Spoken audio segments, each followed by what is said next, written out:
What does successful clinical practice look like? So we've got the data gathering process.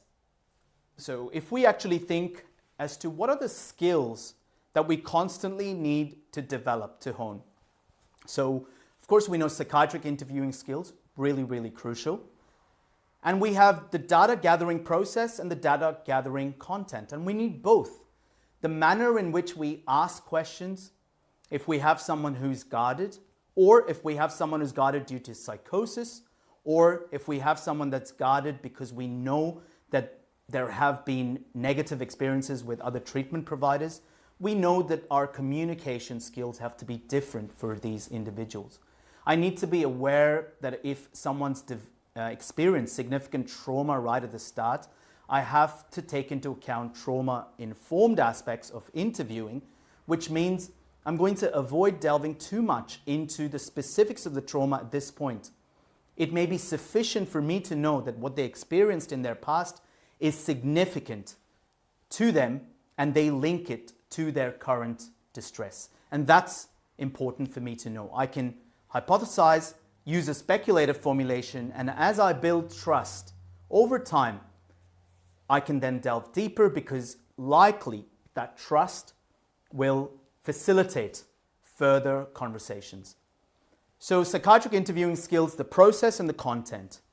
The next really important part is phenomenology, and this is something that is often neglected in psychiatry. So I would of course recommend Sims psychopathology. I would recommend Fish psychopathology. Sometimes it's great to sort of revise that. Now, of course, as part of the academy or the exam courses, this is something that we've got to do. And we try to heavily focus on the phenomenological aspects. And we'll see some examples as we go further. Because recognition of, for example, what is the significance of racing thoughts and crowded thoughts? And there's a specific paper on that.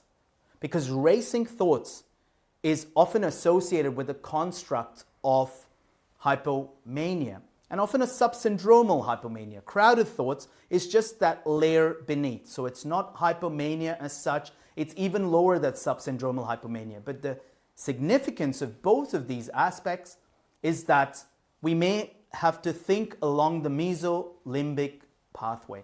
And that's why it becomes a crucial question when we are examining the patient. But let me give you another clue. Racing thoughts that occur all through the day versus racing thoughts that occur just before bedtime, they have slightly different neurobiological aspects associated. Racing thoughts that occur all through the day may be more sort of part of a mixed affective state.